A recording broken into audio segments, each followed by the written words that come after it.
सामान्य काळातील 16वा रविवार, वर्ष तिसरे. ख्रिस्ताठाई माझ्या प्रिय बंधूंनो आणि भगिनींनो, गोरेगाव सेमिनरीमध्ये धर्मगुरूसाठी प्रशिक्षण घेत असताना अगदी सुरुवातीच्या वर्षात वेळेचं आयोजन नियोजन कसं करावं, दिवसभराचं नियोजन करताना कोणते निकष पाळावेत, नियोजनाची अंमलबजावणी करताना कोणकोणत्या गोष्टींना कमी अधिक प्रमाणात प्राधान्य आणि महत्त्व द्यावं, आपल्या दैनंदिन कामकाजाचे नियोजन व वेळापत्रक कशा प्रकारे करावं, कोणत्या गोष्टीसाठी किती वेळ द्यावा याविषयी मार्गदर्शन करताना प्रशिक्षणाचा एक भाग म्हणून टाईम मॅनेजमेंट बाबत काही महत्त्वाचे मुद्दे आमच्या निदर्शनी आणले गेले. त्यापैकी जे मला आठवतात ते मी तुम्हासमोर ठेवू इच्छितो. How to plan your day. दिवसभराचं नियोजन आपण कसं करावं. 6 स्टेप्स, पायऱ्या मी तुम्हासमोर ठेवत आहे. Step number 1. दिवसभरात मला कोणकोणत्या गोष्टी करावयाच्या आहेत याची प्रथमतः लिस्ट, यादी आदल्या रात्री आपण बनवायची. Step number 2. प्रायोरिटी आणि प्रेफरन्सनुसार त्यांचा क्रम लावायचा. पहिलं प्राधान्य आणि महत्त्व, कोणत्या गोष्टीला दिवसभरात द्यायचं हे आगाऊ बसून ठरवायचं. Step number 3. क्रमवार यादी बनवायची. त्यासाठी कोणते निर्देशक क्रायटेरिया वापरायची त्यासाठी 4 गोष्टी सुचवलेल्या आहेत. कामाच्या यादीमध्ये व्हेरी इम्पॉर्टंट आणि व्हेरी अर्जंट, अति महत्त्वाचे आणि अति तातडीचे, त्याला पहिलं प्राधान्य द्यायचं.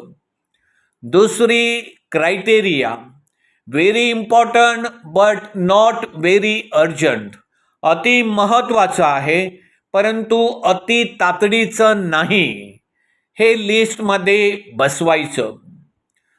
Criteria number 3. Not very important but very urgent, अति महत्त्वाचं नाही परंतु तातडीचं आहे. आणि क्रायटेरिया नंबर 4. नॉट इम्पॉर्टंट आणि नॉट अर्जंट, महत्त्वाचं नाही आणि तेवढं अर्जंट देखील नाही. क्रायटेरियानुसार, निर्देशकनुसार आपण त्याची लिस्ट बनवली का मग स्टेप नंबर 4 ही यादी झाल्यावर मग दिवसभरात कोणत्या गोष्टीसाठी आपण किती वेळ द्यायचा हे वेळेनुसार त्याचं नियोजन करायचं. Step number 5. वेळेनुसार स्वतःला डिसिप्लिन आणि शिस्त लावून नियोजित काम नियोजित वेळेत करण्याची सवय स्वतःला लावायची. बंधू भगिनींनो, जीवनामध्ये ही गोष्ट फार महत्त्वाची असते. आयुष्यात ही गोष्ट व्यक्तीला फार पुढे घेऊन जाते, यशाच्या शिखरावरती नेते. Step number 6. वेळेनुसार आपण करीत असलेल्या त्या प्रत्येक कृतीतून, त्या प्रत्येक ॲक्टिव्हिटीमधून आपलं सर्वांगीण जीवन कसं फुलत आहे, कसं बहरत आहे, कसं विकसित होत आहे, सुधारत आहे, सुसंपन्न बनत आहे याचा आढावा प्रतिदिनी, रोजच्या रोज, दैनंदिनी घेणं अतिशय महत्त्वाचं आहे. कोणती ॲक्टिव्हिटी केल्यामुळे मला कोणता लाभ झाला याचं मूल्यमापन, इव्हॅल्युएशन, मूल्यांकन रोजच्या रोज हे झालं पाहिजे. दिवसभरात माझ्या हातून कोणत्या चुका घडल्या, ठरवल्यानुसार मी त्या गोष्टी का करू शकलो नाही याचा प्रश्न दिवसाच्या अखेरीला आपण स्वतःला विचारायला पाहिजे.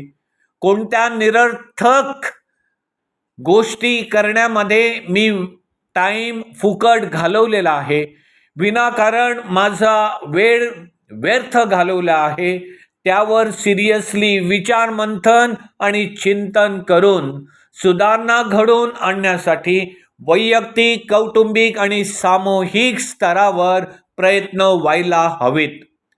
प्रतिदिनी रोजच्या रोज प्राधान्यानुसार आपलं नियोजन केलं तर माझ्याकडे प्रभूसाठी वेळ नाही, मी खूप बिझी आहे, अशी लंगडी सबब कोणी कधी देणार नाही. बंधूंनो आणि भगिनींनो, आजच्या लोकलिखित शुभवर्तमानामध्ये वेळेचं, कामाचं नियोजन व्यवस्थित न केल्यामुळे योग्य वेळी योग्य गोष्टीला प्राधान्य व महत्त्व न दिल्यामुळे मार्थाची तारांबळ उडते. त्याबाबत ती आपली बहीण मरिया हिला दोष देते आणि तिची तक्रार प्रभू येशू जवळ करते.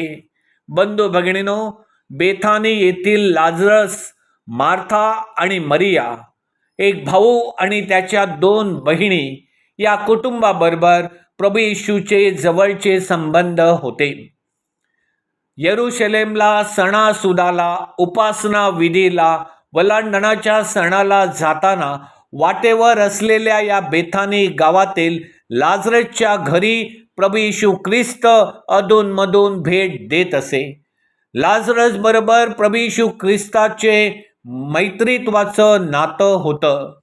आजच्या शुभवर्तमानामध्ये आपल्या दुःख सहनाला सामोरे जाण्या अगोदर त्या वाटेनं जात असताना प्रभू येशू मार्था आणि मरियेच्या घरी उतरला होता. प्रभू येशू ख्रिस्ताच्या भेटीचा हेतू अलग होता. खाण्यापिण्यासाठी प्रभू येशू ख्रिस्त तिथं गेलेला नव्हता. आपल्या दुःख सहनाला सामोरे जायचं होतं आणि त्या वाटेनं तो यरूशलेमच्या दिशेनं निघालेला होता. प्रिय बंधूंनो आणि भगिनींनो, आम्ही ज्या वेळेला गावामध्ये गृहभेटी देत असतो, आमचा हेतू देखील कुटुंबातील माणसांसमोर एकत्र बसून त्यांच्या बरोबर चर्चा करणं हे महत्त्वाचं असतं. पाहुणचार हा दुय्यम असतो. बंधूंनो आणि भगिनींनो, प्रभू येशू ख्रिस्त दुःख सहनाला सामोरे जाणार म्हणून अंतर्यामी नक्कीच दुःखी कष्टी असणार. खाण्यापिण्यामध्ये, औपचारिक पाहुणचारामध्ये, भोजनामध्ये प्रभू येशू ख्रिस्ताला अभिरुची नसणार. हे मरियेनं ओळखलं, हे तिनं जाणलं. मरण, जीवन, पुनरुत्थानाचा स्वामी प्रभू येशू आपल्या घरी आलेला आहे हे आपलं सद्भाग्य समजून सगळी दैनंदिन वैवाहारिक कामं थोडा वेळ बाजूला सारून आपल्या वेळेचं आणि कामाचं नियोजन करून प्रभू येशूच्या आपल्या घरातील उपस्थितीला प्रथम प्राधान्य, फर्स्ट प्रेफरन्स देऊन मरिया प्रभूच्या चरणाशी बसली होती. प्रभू येशू बोलत होता आणि ती मन एकवटून ऐकत होती. प्रभू सहवासात आपला वेळ सत्कारणी लागत आहे याची मरियेला जाणीव होती. प्रभू सहवासामध्ये आपली आध्यात्मिक जडणघडण, आपली श्रद्धाबांधणी होत आहे हे मरियेला कळत होतं. आणि प्रभू सहवासामध्ये ती अंतर्यामी खूप आनंदी होती, सुखी, समाधानी होती. कारण तिनं केलेली निवड, सिलेक्शन हे काळ, वेळ, प्रसंग ओळखून अचूक होतं, परफेक्ट होतं. दुसऱ्या बाजूला प्रिय बंधूंनो आणि भगिनीनो, तिचीच बहीण त्याच घरात, प्रसंग एकच, जीवनाचा स्वामी आणि मुक्तिदाता आपल्या घरात आलेला आहे याची जाणीव असूनही वेळेचं शिस्तबद्ध नियोजन न करता, वेळेचे भान व प्रसंग न ओळखता, त्यावेळी त्या प्रसंगी ज्या गोष्टी अति महत्त्वाच्या व अति तातडीच्या नव्हत्या अशा ॲक्टिव्हिटीजना प्राधान्य आणि महत्त्व देऊन मार्थानं प्रभू येशू ख्रिस्ताच्या उपस्थितीकडे कळत न कळत दुर्लक्ष करून प्रभू येशू ख्रिस्ताची काय गरज आहे त्या घडीला हे न ओळखता आपल्या दैनंदिन रोजच्या कामामध्ये प्रभूचा खाण्यापिण्याच्या बाबतीमध्ये पाहुणचार करण्यात तिनं स्वतःला गुंतवून घेतलेलं होतं. तिनं प्रथम प्राधान्य आणि महत्त्व त्या गोष्टीला दिलं होतं. खुद्द प्रभू येशूला मार्थाची ही भूमिका, तिनं त्या प्रसंगी केलेली कामाची निवड ही आवडली नाही आणि म्हणून आजच्या शुभवर्तमानामध्ये स्वतःवर कामाचा अधिक भार पडल्यामुळे, तिची तारांबळ होत असल्यामुळे आणि बहिणीकडून त्या कामामध्ये कोणत्याही प्रकारची मदत न मिळाल्यामुळे आपल्या बहिणीची तक्रार ती प्रभू येशूकडे करताना म्हणते, प्रभूजी, माझ्या बहिणीने माझ्या एकटीवर कामाचा भार टाकला आहे, याची आपल्याला पर्वा नाही काय? मला सहाय्य करायला तिला सांगा. यावर प्रतिक्रिया व्यक्त करताना प्रभू येशू मार्थाची कान उघडणी करतो, तिला समज देतो. काळ, वेळ, प्रसंग, गरज ओळखून कोणत्या वेळेला कोणत्या गोष्टीला कमी अधिक प्राधान्य आणि महत्त्व देणं गरजेचं आणि अत्यावश्यक असतं, याविषयी प्रभू येशू मार्थाला जाणीव करून देतो. बंधूंनो आणि भगिनींनो, दैनंदिनी कामं रोजच असतात. कामाची काळजी आणि दगदग आपणास नेहमीच असते. बंधूंनो आणि भगिनींनो, सोमवारी संध्याकाळी आपल्या वसईमध्ये बहुतेक सर्व चर्चेसमध्ये सायंकाळची कॅरिस्मॅटिक प्रार्थना होते. महिन्याच्या पहिल्या शुक्रवारी बहुतेक सर्व धर्मग्रामामध्ये बंधूंनो आणि भगिनींनो साक्रामेंताची आराधना असते. महिन्यातून एकदा पवित्र तासाचं आयोजन केलं जातं. आपण सर्वजण बिझी असतो. आपल्यापैकी किती जण वेळ काढून, वेळेची तरतूद करून आठवड्यातून एकदा या कॅरिस्मॅटिक प्रार्थनेमध्ये सहभागी होतात. महिन्यातून एकदा या पवित्र साक्रामेंताच्या आराधनेसाठी वेळ देतात, प्रभूच्या सहवासात बसतात. प्रिय बंधूंनो आणि भगिनींनो, आपली घरगुती, आपली घरातील, आपली व्यावहारिक कामं महत्त्वाची नाहीत असं प्रभू येशू ख्रिस्ताला मुळीच सांगायचं नाही. परंतु योग्य वेळी योग्य गोष्टीला प्राधान्य आणि महत्त्व देऊन योग्य कामाची निवड करणं, योग्य ॲक्टिव्हिटी निवडणं जीवनासाठी खूप महत्त्वाचं असतं. सगळ्याच गोष्टी आपल्या आवडीनिवडीनुसार, आपल्या अभिरुचीनुसार प्रिय बंधूंनो आणि भगिनींनो त्यावर विसंबून नसाव्यात. मला अमुक गोष्ट करायला आवडते आणि म्हणून मी ते करतो. त्यासाठी मी भरपूर वेळ देतो, वेळेची ॲडजस्टमेंट करतो, तरतूद करतो. अमुक गोष्टीमध्ये गोष्ट चांगली आहे, विधायक आहे, पण त्याची मला आवडच नाही, त्याच्यामध्ये मला अभिरुचीच नाही, त्याच्यामध्ये मला इंटरेस्टच नाही, ती चांगली गोष्ट करायला मला कंटाळा येतो, सेल्फ मोटिवेशन, सेल्फ इंटरेस्टच नाही, म्हणून ती गोष्ट करण्याचं टाळणं हे उचित नाही, हे सभ्य नाही. बंधूंनो आणि भगिनींनो, जीवनासाठी, जगण्यासाठी जे गरजेचं आहे, जे अत्यावश्यक आहे, त्यासाठी वेळेची तरतूद करायलाच हवी. माझ्याकडे वेळ नाही अशी सबब आपण कधी देऊ नये. बंधूंनो आणि भगिनींनो, ज्याची सत्सक विवेक बुद्धी शाबूत आहे, जागृत आहे, जिवंत आहे, जो आपल्याला असलेल्या स्वातंत्र्याचा सदुपयोग करतो, ज्याला वेळेचं महत्त्व कळलेलं आहे आणि ज्याच्या ठाई, आपल्या ठाई असलेला जो पवित्र आत्मा, त्याचा आवाज जो माणूस ऐकतो, मग निर्णय घेताना कोणती गोष्ट ठरवताना मला काय वाटतं, माझी काय इच्छा आहे, त्यापेक्षा त्या परमेश्वराला काय वाटतं, मी अमुक वेळेला अमुक प्रसंगी काय करावं असं त्याला वाटतं, तो अंतर्मनीचा पवित्र आत्म्याचा आवाज आपण कोणत्याही गोष्टीची निवड करताना, कोणत्याही गोष्टीला प्रेफरन्स देताना, प्राधान्य देताना, प्रिय बंधूंनो आणि भगिनीनो, पवित्र आत्म्याची इच्छा जाणून घेणं हे महत्त्वाचं असतं. वेळ नाही ही सबब चुकीची आहे. बंधूंनो आणि भगिनीनो, आजच्या शुभवर्तमानामध्ये मार्थानं अनावश्यक गोष्टीला प्राधान्य दिलं होतं. तिची निवड त्या प्रसंगी चुकली होती. मरियेनं योग्य गोष्टीला प्राधान्य दिलं आणि तिची निवड प्रभू येशू ख्रिस्ताला भावली, आवडली. म्हणूनच प्रभू येशूनं मरियेच्या बाबतीमध्ये भाष्य करताना मार्थाला ऐकवलं. मरियेनं चांगला वाटा निवडून घेतला आहे, तो तिच्यापासून काढून घेतला जाणार नाही. बंधूंनो आणि भगिनीनो, आजच्या या आधुनिक काळामध्ये, जगामध्ये, युगामध्ये आपण सर्वजण बिझी आहोत. अगदी लहान त्या विद्यार्थ्यांपासून त्या ज्येष्ठ नागरिकांपर्यंत सगळ्या वयोगटातील सगळी माणसं ही बिझी आहेत.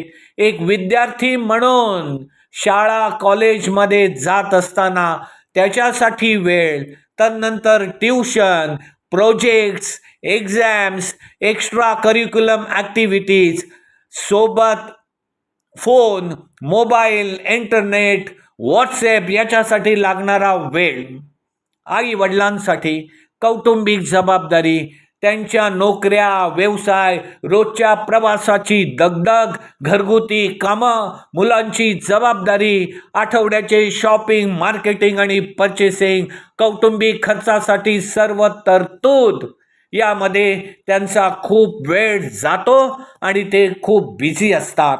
सिनियर सिटीजन म्हणून रिटायर झालेले असले तरी बऱ्याच वेळेला घरच्या कामामध्ये, घरच्या व्यवहारामध्ये तेही बिझी असतात. घरगुती कामामध्ये हातभार आणि सहकार्य करणं, नातवंडांची काळजी, आई वडील कामावरती गेलेले असताना त्यांच्या अनुपस्थितीमध्ये आपल्या नातवंडांना भरवणं, खेळवणं, सजवणं, फिरवणं, त्यांची शाळेमध्ये ने आण करणं, अंघोळ त्यांना घालणं, त्यांच्याकडे लक्ष देणं, रिटायर लाईफच्या माणसांचा जीवनाचा अविभाज्य भाग बनलेला आहे. बंधू भगिनींनो, let us acknowledge that all of us we are busy. सगळे बिझी आहेत. या सर्व गोष्टी प्रिय बंधूंनो आणि भगिनींनो महत्त्वाच्या आहेत, यात वाद मुळीच नाही. एक माणूस म्हणून आपल्या शैक्षणिक गरजा आहेत, एक माणूस म्हणून आपल्या शारीरिक गरजा आहेत, एक माणूस म्हणून आपल्या मानसिक आणि भावनिक आणि बौद्धिक गरजा आहेत, एक माणूस म्हणून आपल्या आर्थिक आणि सामाजिक गरजा आहेत. आपणापैकी बहुतेकांना वाटतं आठवड्यामध्ये, महिन्याभरामध्ये, 3-4 महिन्यामध्ये कुठेतरी पिकनिकसाठी जावं, गेट टुगेदर आपण करावा. या सगळ्या गोष्टी, या गरजा मानवासाठी महत्त्वाच्या आहेत आणि त्याकडे लक्ष देणं महत्त्वाचं आहे.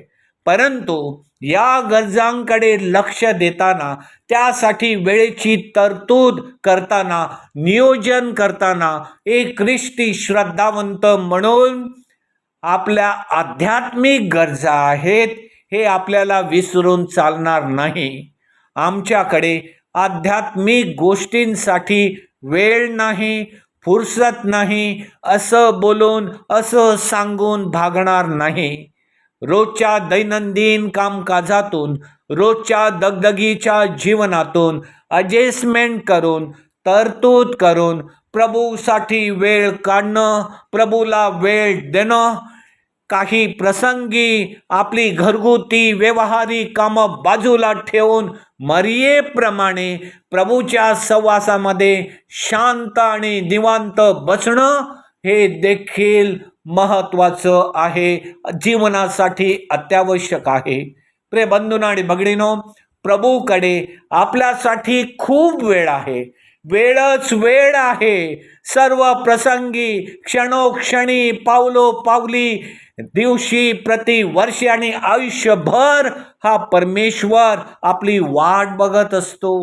प्रभूला आपल्या सहवासामध्ये, संपर्कामध्ये राहण्याची खूप इच्छा आहे. प्रश्न एवढाच आहे, माझ्याकडे प्रभूसाठी वेळ आहे का? दिवसभरामध्ये एक ख्रिस्ती श्रद्धावंत म्हणून प्रभूसाठी, माझ्या आध्यात्मिक उन्नतीसाठी, माझ्या आध्यात्मिक श्रद्धेच्या जडणघडण करण्यासाठी मी प्रभूसाठी किती वेळ देतो? 5 मिनिटे, 10 मिनिटे, 15 मिनिटे? किती काळ, किती वेळ, किती दिवस, किती वर्ष? प्रिय बंधूंनो आणि भगिनीनो, मी सबबी देत राहणार. I am very busy. मी खूप कामामध्ये असतो. प्रभूसाठी, ख्रिस्त सभेसाठी, आध्यात्मिक गोष्टींसाठी माझ्याकडे वेळ नाही. किती काळ, किती वेळ, किती दिवस मी असं बोलत राहणार आहे? बंधूंनो आणि भगिनीनो, उजाडेल का एखादा एक दिवस भाग्याचा आणि सौख्याचा आमच्या धर्मग्रामामध्ये? आमच्या धर्मग्रामातील प्रत्येक घरात, ज्या दिवशी प्रत्येक घरामध्ये रोजरीची प्रार्थना होईल, असा उजाडेल का एक दिवस की ज्या दिवशी आमच्या धर्मग्रामातील प्रत्येक घरामध्ये पवित्र बायबल उघडली जातील, त्यावर त्याचं वाचन आणि मनन चिंतन केलं जाईल? उजाडेल का एक दिवस आमच्या धर्मग्रामामध्ये जेव्हा आमच्या घरामधील प्रत्येक जण रविवारच्या दिवशी आपली सगळी कामं बाजूला ठेवून प्रभू येशू ख्रिस्ताच्या मरण, जीवन, पुनरुत्थानाच्या रहस्यामध्ये श्रद्धेनं आणि विश्वासानं पवित्र मिसा बलिदानात सहभागी होईल?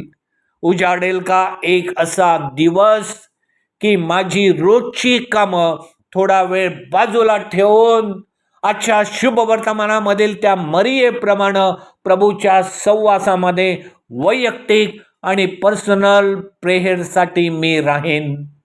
उजाडेल का असा एक दिवस आमच्या घरात, आमच्या धर्मग्रामात, आमच्या वसई धर्मप्रांतात? आमेन.